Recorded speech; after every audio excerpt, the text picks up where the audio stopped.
My name is John, and I live in a bustling city where I run a successful tech startup. Life in the city is fast-paced, a constant whirlwind of meetings, deadlines, and innovations. My startup, now a thriving entity in the tech industry, took years of hard work and sleepless nights to build. It's my pride and joy, a testament to my dedication and vision. At 42 years old, I've built a life that many would envy. A beautiful home in a vibrant neighborhood, a career that challenges and excites me, and most importantly, a family that I love dearly. My wife Alice is 38. She's intelligent, ambitious, and beautiful. We've been married for 11 years, and though we've had our ups and downs like any couple, I've always believed we had a strong partnership. Alice used to work in marketing, but left her job to focus on raising our son, Ben, and to explore her own entrepreneurial ambitions. Recently, she's become very active in a local entrepreneur group, a decision I supported wholeheartedly. I thought it was great that she was pursuing her interests and finding her own path. Ben, our 8-year-old son, is the center of our world. He's a bright, energetic boy with an infectious curiosity about everything around him. Every day with him is an adventure, from building Lego cities to exploring the parks around our neighborhood. Despite the hectic pace of our lives, we always made time for family dinners, weekend outings, and bedtime stories. Those moments were sacred, a reminder of what truly mattered.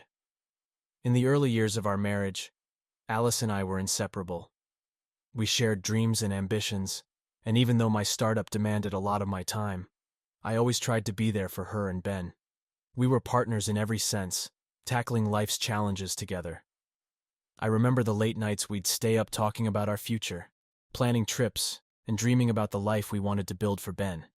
We laughed a lot, and even when things got tough, we found comfort in each other's company. But life has a way of changing, sometimes gradually, and other times all at once. As my startup grew, so did the demands on my time. The company became my second child, requiring constant nurturing and attention. Alice was understanding and supportive, often reassuring me that she was proud of what I was building. She took on more responsibility at home, ensuring that Ben never felt neglected. I was grateful for her support, but in hindsight, I wonder if I missed the signs of strain it put on her. Our evenings were often spent in silence, both of us exhausted from our respective days. Alice started spending more time on her phone or laptop, which I attributed to her involvement with the entrepreneur group. She seemed happy, and I convinced myself that everything was fine. I trusted her completely, never once doubting her loyalty or commitment to our family. Looking back, I realized that I was too caught up in my own world to see the cracks forming in our relationship. The late nights at the office, the business trips, the endless phone calls, they all took a toll. But Alice never complained. She adapted, finding her own sense of purpose outside our marriage. I thought we were just growing in parallel paths that would eventually converge again. Alice's involvement in the entrepreneur group brought new energy into her life. She was excited about the events and meetings, often coming home late with a spark in her eyes that I hadn't seen in years. I was happy for her, believing that she had found a passion that complemented her role as a mother and wife. We both encouraged each other's pursuits, confident that our love was strong enough to withstand the demands of our busy lives. However, as time went on, I couldn't shake the feeling that something was changing between us. Our conversations became more superficial, centered around logistics and Ben's activities rather than our dreams and feelings. The warmth that once defined our relationship was fading, replaced by a growing distance that neither of us acknowledged. I told myself it was just a phase, that we were both busy, and things would get back to normal soon. But deep down, I knew something was off.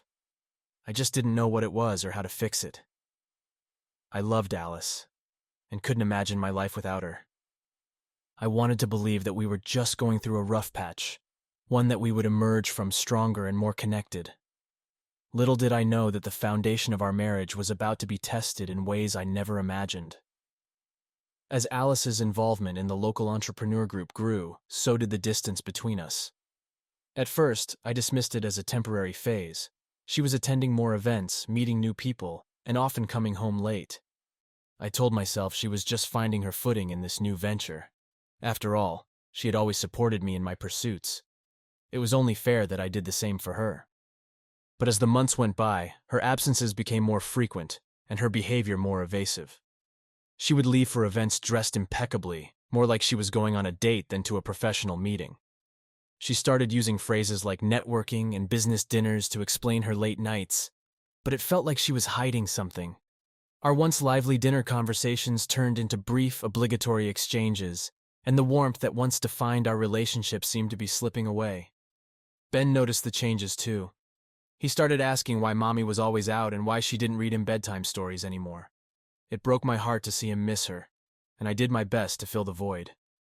We had our own routines, VDJ building Lego masterpieces, watching his favorite cartoons, and making up stories at bedtime, DJ, but it wasn't the same. He needed both of us, and I couldn't help but feel like I was failing him. The more Alice pulled away, the more I tried to bridge the gap. I planned family outings, hoping to recreate the magic of our earlier years, but more often than not, Alice had an event or meeting she couldn't miss. I would end up taking Ben to the park or the zoo by myself, trying to keep up a brave face for his sake. The disappointment in his eyes mirrored my own, and it became increasingly difficult to pretend everything was fine. I began to question my own role in the growing distance between us. Was I too absorbed in my work? Had I neglected her needs? I tried talking to her about it, but our conversations always ended with her assuring me that everything was fine, that she was just busy with the group. Yet there was an emptiness in her words, a lack of conviction that gnawed at my gut. One night, after putting Ben to bed, I decided to talk to Alice. I wanted to know what was really going on, why she seemed so distant. I found her in the living room, typing away on her laptop. I sat down next to her, my heart pounding. "Alice, can we talk?" I asked, trying to keep my voice steady. She looked up, startled. "Sure, John. What's on your mind?" "I feel like we're drifting apart," I said, choosing my words carefully. "I miss the way we used to be. It feels like you're always busy, always somewhere else." Alice sighed and closed her laptop. "John, I'm just trying to build something for myself. The group is important to me. It's giving me a sense of purpose." "I understand that," I replied. "But it feels like you're not here anymore. Even when you are home, it's like you're somewhere else. Ben misses you. I miss you." She looked away, her eyes filling with tears. "I know, John. I'm sorry. It's just, this is important to me. I need this." I reached out and took her hand. "I want you to be happy, Alice. But I also want us to be happy. We need to find a balance."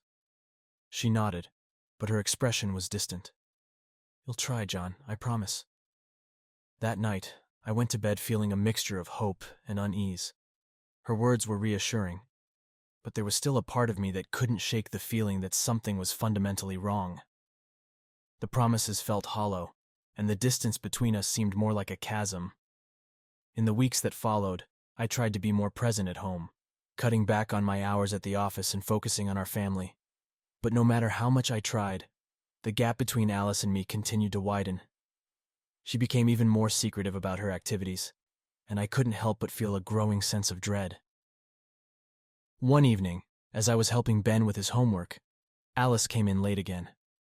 She looked flustered, her face flushed and her hair slightly disheveled.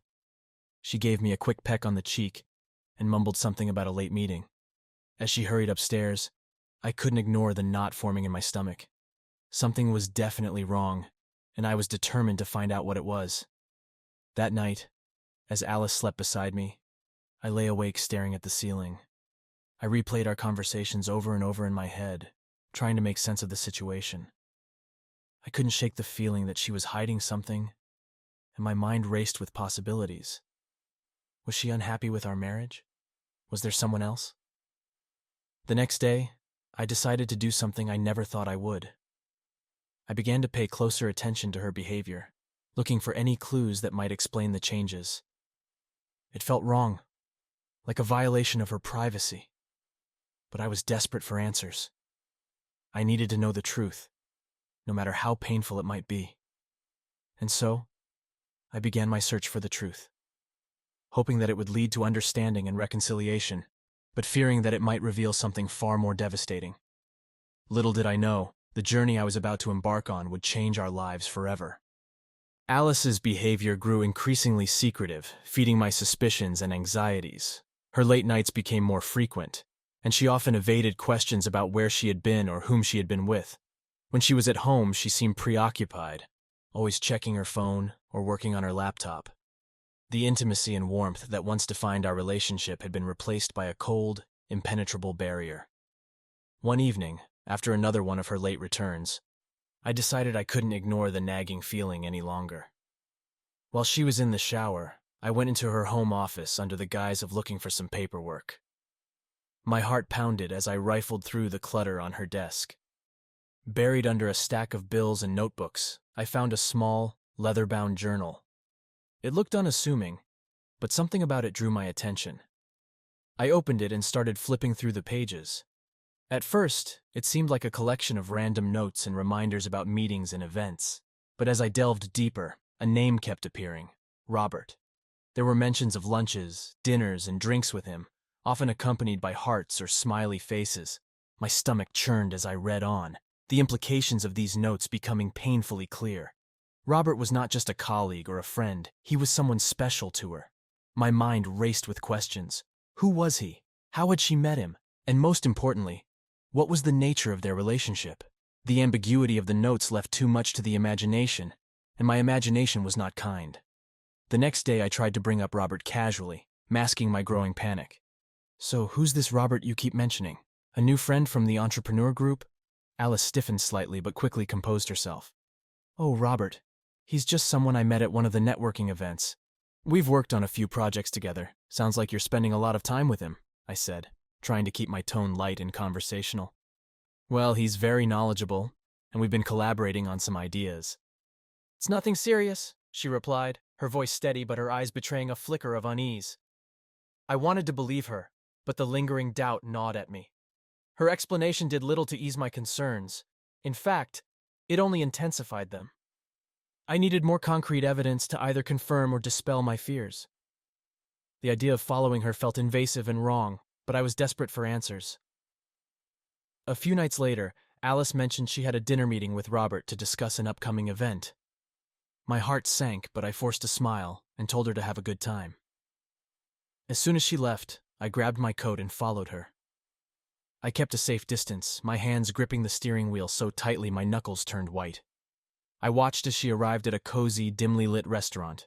She greeted Robert with a hug that lingered a moment too long. They took a table near the back, their heads close together, engaged in what appeared to be an intimate conversation. I snapped a few photos with my phone, each click of the shutter echoing like a gunshot in my ears. The sight of them together confirmed my worst fears. That night, after Alice had gone to bed, I accessed her phone. My hands trembled as I navigated through her messages. When I found the thread with Robert, my heart shattered. The messages were explicit and intimate, leaving no doubt about the nature of their relationship. They had been seeing each other for months, sharing not just physical intimacy, but emotional connections as well. The betrayal cut deep, like a knife twisting in my chest. Confronting Alice the next morning was one of the hardest things I had ever done. I waited until Ben had left for school, not wanting him to witness the impending confrontation. Alice sat at the kitchen table, sipping her coffee, oblivious to the storm about to break. "Alice, we need to talk," I began, my voice shaking. She looked up, concern etched on her face. "What is it, John?" "I know about Robert," I said, my voice breaking. "I saw the messages. I know you've been seeing him." Her face went pale, and she set her coffee cup down with a trembling hand. "John, I can explain," she started, but I cut her off. "Explain? Explain how you've been lying to me for months. How you've betrayed our family?" My voice rose with each word, years of pent-up frustration and pain spilling out. Tears welled up in her eyes. "I'm so sorry, John. I never meant for it to go this far. It just happened. I was lonely, and he was there. But it was a mistake. I love you, and I want to make things right." "How can you make this right, Alice?" I demanded. "You've destroyed my trust. You've shattered our family." "How do we come back from this?" Alice sobbed, burying her face in her hands. "I don't know, John. I don't know. But I want to try. Please give me a chance to make it up to you." I stood there, torn between my love for her and the overwhelming sense of betrayal. The woman I had loved and trusted for over a decade had been unfaithful, and the wound was still fresh, raw, and bleeding. I didn't know if we could ever rebuild what had been broken, but one thing was clear: our lives would never be the same again. The days following the confrontation were a blur of pain and confusion. Alice and I barely spoke, each retreating into our own worlds to process the fallout. The once lively and warm atmosphere of our home had turned cold and tense. I tried to maintain a semblance of normalcy for Ben's sake, but the cracks were showing. He could sense the tension, the hushed arguments, and the pervasive sadness that hung in the air. I couldn't get the images of Alice and Robert out of my mind. Every time I closed my eyes, I saw them together, laughing, touching, sharing moments that should have been ours. The betrayal was like a poison, seeping into every aspect of my life, clouding my thoughts and tainting my memories. I knew I needed more than just an admission of guilt to move forward. I needed concrete evidence to confront Alice with, and to protect myself legally. One evening, after Alice had left for another meeting, I made a decision. I would follow her again, this time prepared for whatever I might find. I hired a private investigator to help gather more evidence. It felt like a betrayal of my own, but I had to protect myself and Ben. I needed to know the full extent of Alice's infidelity. The private investigator, a seasoned professional named Dave, assured me he would handle everything discreetly. He trailed Alice for several days, documenting her movements and interactions. It was both a relief and a source of immense anxiety, knowing that soon I would have undeniable proof of her affair. One evening, Dave called me with an update.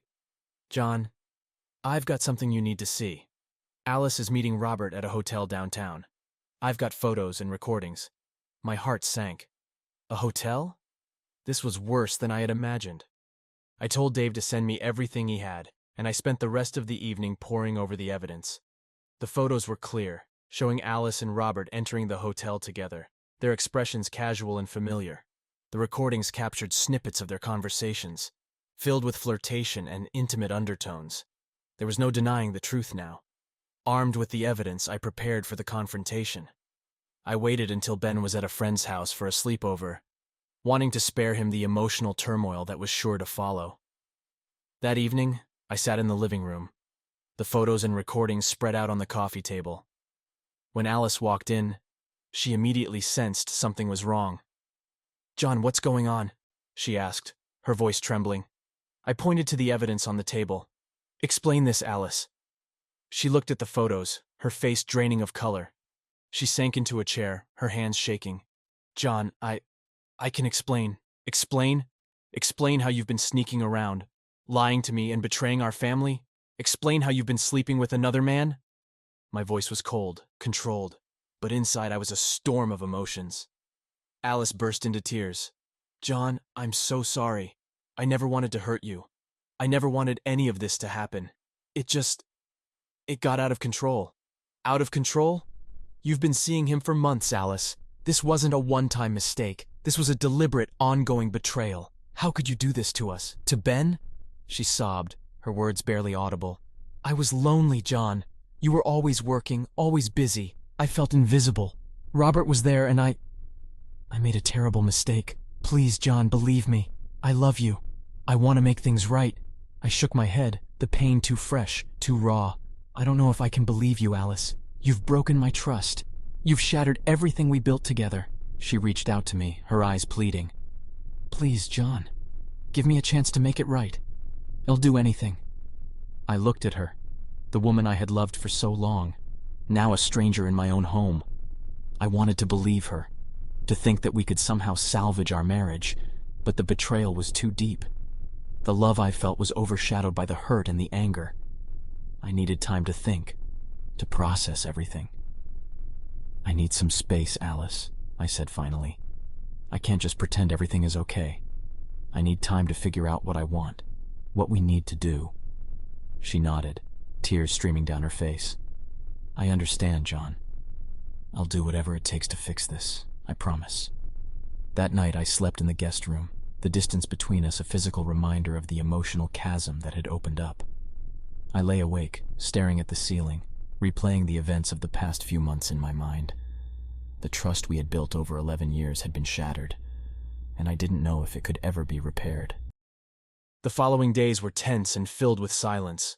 Alice tried to reach out to talk, but I wasn't ready. I threw myself into my work, using it as a distraction from the turmoil at home. I spent more time with Ben, cherishing every moment with him, determined to shield him from the fallout as much as possible. Despite the pain, I knew I had to take steps to protect myself and Ben. I consulted with a lawyer, gathering information about my rights and the potential outcomes of a divorce. The legalities were daunting, but I needed to be prepared for whatever came next. As I navigated the complexities of my shattered marriage, I couldn't help but reflect on how we had reached this point. I had always believed that love and trust could conquer any obstacle, but now I realized that even the strongest bonds could be broken. Alice's betrayal had taught me that sometimes, no matter how much you want to hold on, you have to let go to heal. The days turned into weeks, and the silence between Alice and me grew more pronounced. The once warm home we had built together now felt like a cold, empty shell. Alice made several attempts to talk, to apologize, but I wasn't ready to face her words. I was too consumed by the pain and betrayal. Every time I looked at her, all I could see were the images of her with Robert, the messages they had exchanged, and the intimate moments they had shared. I spent my days throwing myself into my work, using it as a distraction. I needed to keep my mind occupied, to prevent it from spiraling into the dark abyss of betrayal. Ben was my anchor during this time. His innocent questions and unwavering love reminded me of what truly mattered. I made a promise to myself that no matter what happened between Alice and me, I would ensure Ben's life remained as stable as possible. One evening, as I was preparing dinner for Ben and me, Alice came into the kitchen. Her eyes were red and puffy from crying, and she looked as though she hadn't slept in days. She stood there silently for a moment before finally speaking. "John, we need to talk. Please," she pleaded, her voice trembling. I set down the knife I was using to chop vegetables and turned to face her. "All right, let's talk," I said, trying to keep my voice steady. We moved to the living room and Alice took a seat on the couch while I remained standing, a physical manifestation of the distance between us. She took a deep breath and began. "John, I know I've hurt you deeply, and I'm so sorry for everything I've done. I never wanted to hurt you or Ben. I made a terrible mistake, and I don't know if you can ever forgive me, but I need you to know how much I regret it." Her words, though sincere, felt like they were coming too late. The damage was done, and I didn't know if there was any way to repair it. I crossed my arms, trying to maintain some semblance of composure. "Why, Alice? Why did you do it?" I asked, my voice cracking under the weight of my emotions. She looked down at her hands, twisting them nervously. "I was lonely, John. You were always at work, and I felt like I was invisible. Robert was there, and I got caught up in the attention he gave me. I know it's no excuse, but I was feeling so lost." I shook my head, the anger and hurt bubbling to the surface. "So you decided to throw away everything we built together for a fling? Do you even understand what you've done? You've destroyed our family, Alice." Tears streamed down her face as she nodded. "I know, John. I know I've messed up. I don't expect you to forgive me right away, but I want to try and fix this. I'm willing to do whatever it takes to make things right." Her words hung in the air, a desperate plea for redemption. I wanted to believe her, to hope that we could somehow rebuild what was broken. But the trust that had been shattered was not something that could be easily mended. "I need time, Alice. I need time to think about everything," I said finally, my voice barely above a whisper. She nodded, her eyes filled with sorrow. "I understand. Take all the time you need. I'll be here, waiting." That night, I lay in bed staring at the ceiling, my mind a whirlwind of thoughts and emotions. I wanted to find a way to forgive her, for the sake of our family, for the sake of Ben. But the pain was too raw, too fresh. I didn't know if I could ever look at her the same way again. The following morning, I woke up to the sound of my phone buzzing on the nightstand. It was a text from Dave, the private investigator. He had more information about Robert. I opened the message, my heart pounding in my chest. "John, I've got some background on Robert. He's been involved in several affairs, and his reputation isn't exactly clean. I thought you should know." I stared at the message, a mix of anger and disgust washing over me. It seemed that Robert was a serial cheater, preying on vulnerable women. I wondered if Alice knew about his past, or if she had been just another victim in his web of deceit. Armed with this new information, I decided it was time to confront Alice again. I needed to know the full extent of her involvement with Robert, and whether she was aware of his history. That evening, after Ben was in bed, I sat down with Alice in the living room once more. I found out more about Robert, I began, watching her reaction closely. Did you know he's been involved in multiple affairs? Alice's eyes widened in shock. No, I didn't know. He never mentioned anything like that to me. Dave, the private investigator, found out. Robert has a history of preying on vulnerable women. Did you know about any of this? I pressed, my anger barely contained. She shook her head, tears welling up in her eyes again. I swear, John, I didn't know. I thought he was just someone who understood what I was going through. I never imagined he was like that. Her sincerity was palpable, but the trust between us was still shattered. I took a deep breath, trying to gather my thoughts. Alice, I don't know if we can ever get back to where we were. You've broken my trust, and it's going to take a long time for me to even consider forgiving you. She nodded, her expression one of resigned acceptance. I understand, John. I'll do whatever it takes to earn your trust back, no matter how long it takes. The days that followed were a mix of cautious interactions and attempts to rebuild. Alice and I attended couples therapy, trying to navigate the tumultuous waters of our relationship. Some sessions were filled with raw, painful honesty, while others offered glimmers of hope. The therapist guided us through our emotions, helping us to communicate and understand each other better. Despite the progress in therapy, the wounds were still fresh. I found solace in my routine, focusing on work and spending as much time as possible with Ben. Alice, on her part, tried to show her commitment to repairing our relationship. She cut off all contact with Robert, deleted her social media accounts, and immersed herself in family life. One afternoon, as I was working from home, Ben came into my office, holding a drawing he had made. Daddy, look, it's our family. I took the drawing from him, my heart swelling with love for my son. In his childlike innocence, he had drawn us all together, smiling and happy. It was a stark contrast to the reality we were living, but it reminded me of what was at stake. It's beautiful, Ben. Thank you, I said, pulling him into a hug. That evening, after Ben had gone to bed, I sat down with Alice once more.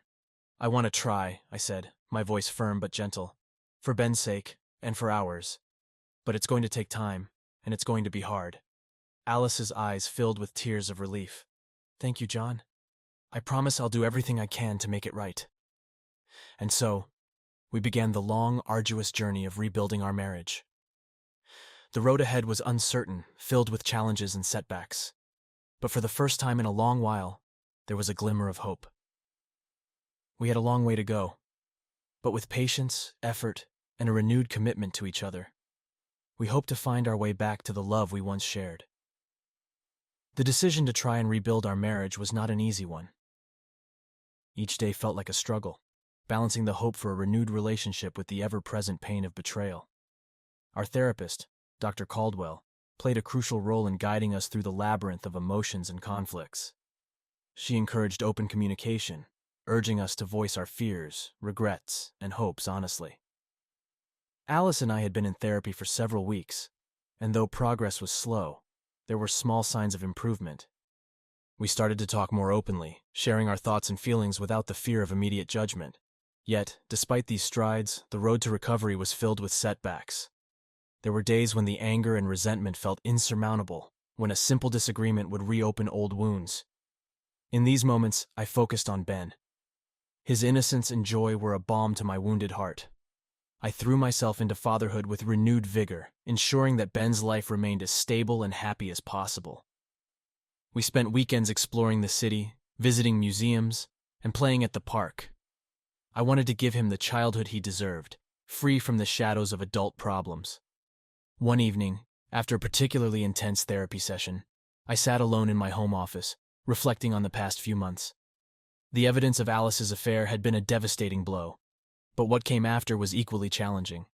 The constant second-guessing, the fear of being hurt again, and the struggle to trust her once more were battles I faced daily.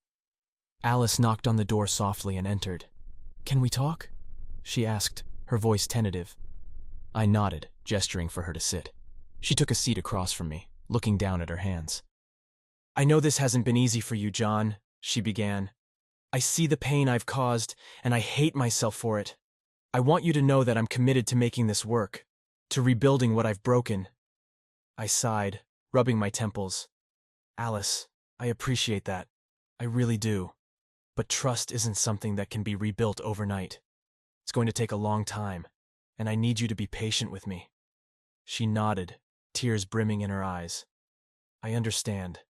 I'll be here no matter how long it takes. Over time, we slowly began to rebuild the foundations of our relationship. We reconnected over shared activities, like cooking dinner together or taking walks in the evening after Ben had gone to bed. These moments, though small, were steps towards healing. One significant turning point came during a family therapy session with Dr. Caldwell. We had been discussing the impact of the affair on our family, and Alice spoke about her own guilt and remorse. John, I know I've hurt you deeply. I've spent a lot of time reflecting on my actions and the reasons behind them. I felt lonely and disconnected, but that's not an excuse. I made a choice, and it was the wrong one. I want to be a better person, a better wife, and a better mother. Her words were raw and heartfelt, and for the first time, I saw a genuine desire for change. It wasn't just about saving our marriage. It was about personal growth and taking responsibility for her actions. This realization gave me a glimmer of hope. Despite these positive steps, I knew I needed to protect myself and Ben. I met with my lawyer, Jane, to discuss our options. We drew up a postnuptial agreement that outlined the terms of our financial arrangements and custody of Ben in case the reconciliation failed. It was a painful but necessary step to ensure that I had some security and peace of mind. One evening, I found myself sitting in the guest room, scrolling through old photos on my phone, pictures of happier times, of family vacations, birthdays, and holidays. The faces in those photos seemed like strangers now, shadows of a life that felt distant and unattainable. Alice knocked on the door and entered, holding a cup of tea. "I made you some chamomile," she said softly, handing me the cup. "Thanks," I replied, accepting the tea. She sat down next to me, looking at the photos over my shoulder. "We were happy then, weren't we?" she said, a wistful tone in her voice. "Yeah, we were," I agreed. "But things change. People change." "I know," she said, her eyes filling with tears. "But I believe we can be happy again. It might not be the same, but it can be something new, something stronger." Her words resonated with me. The idea of rebuilding something new, rather than trying to recapture what was lost, made sense. It was a daunting task, but I realized that if we both committed to it, there was a chance we could find a new kind of happiness. As the months went by, Alice continued to show her commitment to our family. She was more present, more engaged, and more open. She attended every therapy session, participated in family activities, and made a conscious effort to rebuild our trust. I could see the effort she was putting in, and slowly, I began to let my guard down. One evening, after a long day at work, I came home to find Alice and Ben playing a board game at the kitchen table. The sight of them laughing and enjoying each other's company filled me with a warmth I hadn't felt in a long time. For the first time in months, I felt a genuine sense of hope. "Alice," I said, pulling her aside after Ben had gone to bed, "I want you to know that I see the changes you're making, and I appreciate them. I'm still hurting, but I'm starting to believe that we can get through this." She smiled, tears of relief in her eyes. "Thank you, John. That means the world to me. I promise I'll keep working on us every day." The journey was far from over, but we were making progress. Each day brought new challenges, but also new opportunities for growth and healing. I focused on being the best father I could be for Ben, and continued to work on rebuilding my relationship with Alice. Life was slowly returning to a new kind of normal. We found a rhythm, a balance between work, family, and therapy. The wounds were still there, but they were beginning to heal. We were learning to trust each other again, step by step. In the end, it wasn't about forgetting the past, but about learning from it. Alice and I had faced one of the hardest trials a marriage could endure, and we had come out on the other side, scarred but stronger. We had a long way to go, but for the first time in a long while, I believed that we had a chance at a future together. As I lay in bed that night, Alice beside me, I felt a sense of peace. The road ahead was uncertain, but we were walking it together, and for now that was enough. Months turned into a year, and the slow, painful process of rebuilding our lives began to show real progress. Alice and I continued with therapy, both individually and as a couple, delving deeper into the issues that had led to her affair and the fractures in our relationship. Each session was a step toward understanding, healing, and growth. We had established new routines, ones that emphasized spending time together as a family. Alice and I made a point to have weekly date nights, even if it was just a quiet dinner at home after Ben had gone to bed. These moments allowed us to reconnect, to remember why we fell in love in the first place. The effort we both put into these small acts of love and commitment started to pay off, slowly mending the rift between us. One evening, as we were getting ready for bed, Alice turned to me with a thoughtful expression. "John, I've been thinking a lot about us and our future. I know we've been through a lot, and there's still a long way to go, but I want you to know how much I appreciate your patience and willingness to work through this with me." I smiled, taking her hand in mine. "We've come a long way, Alice. It's been hard, but I believe we're stronger now because of it. I appreciate everything you've done to show your commitment to us." She squeezed my hand, tears glistening in her eyes. "I love you, John. More than words can say." "I love you too," I replied, feeling a warmth in my heart that had been absent for so long. As time passed, the wounds of betrayal began to heal, replaced by a renewed sense of trust and partnership. We learned to communicate better, to listen and understand each other's needs and fears. The love we had for each other was no longer taken for granted but cherished and nurtured daily. Ben, too, thrived in this new environment. He seemed happier, more secure, and our bond as a family grew stronger.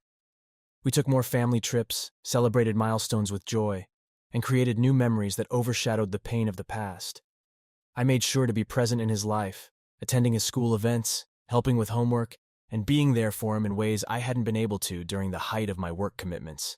One weekend, we decided to take a trip to the mountains, a place we had always loved. The fresh air, the stunning views, and the time away from the city provided a perfect backdrop for reflection and connection. As we hiked up a trail, Ben running ahead to explore, Alice and I walked hand in hand, enjoying the peaceful surroundings. "This place is beautiful," Alice said, looking around at the lush greenery and towering peaks. "It feels like a new beginning." "It does," I agreed. "It's a reminder that life goes on, and we can always find beauty and peace, even after the darkest times." We reached a viewpoint overlooking a serene valley, and as we stood there, I felt a sense of contentment that had been missing for so long.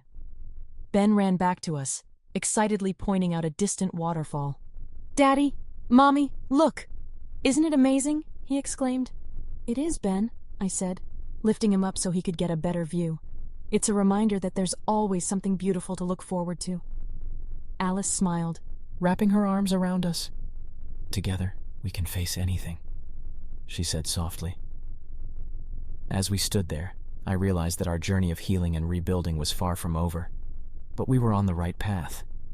The love and commitment we had for each other and for our family had been tested, but we had emerged stronger and more united. Back home, life settled into a new, comforting routine. My work-life balance improved, allowing me to be more present for my family. Alice found fulfillment in her own entrepreneurial ventures, now more careful to balance her personal and professional life. Our relationship, once fractured, now felt solid and resilient. We continued to grow, both individually and as a couple. The experience had changed us, but it had also given us a deeper appreciation for each other and the life we were building together. We learned to value the small moments, the everyday acts of love and kindness that strengthened our bond. One evening, as we sat on the porch watching the sunset, Alice turned to me with a smile. "You know, John, I never thought we'd get to this point. There were times when I feared we'd never find our way back to each other." I took her hand, feeling the warmth of her touch. Neither did I, but we did. And I'm grateful every day for the second chance we've been given. She leaned her head on my shoulder, and we sat there in comfortable silence, watching the sky turn shades of pink and orange. The past, with all its pain and betrayal, was behind us. The future, though uncertain, was filled with hope and promise. As I looked at Alice and thought about our journey, I realized that we had created something new, something stronger than before. Our love had been tested, but it had also been renewed and deepened. We had learned that forgiveness and trust were not given lightly, but earned through effort and commitment. We had become more than just a couple. We had become partners in the truest sense, working together to build a life that was meaningful and fulfilling. The scars of the past would always be there, but they were a part of our story, a testament to our resilience and strength. In the end, it wasn't about forgetting what had happened, but about embracing the lessons learned and moving forward with a renewed sense of purpose and love. We had faced our darkest moments and had come out the other side, ready to face whatever life threw at us. And as I held Alice close, watching the last rays of the sun disappear over the horizon, I knew that we had found our way back to each other, stronger and more united than ever before. This was our new beginning, and I was grateful for every moment of it.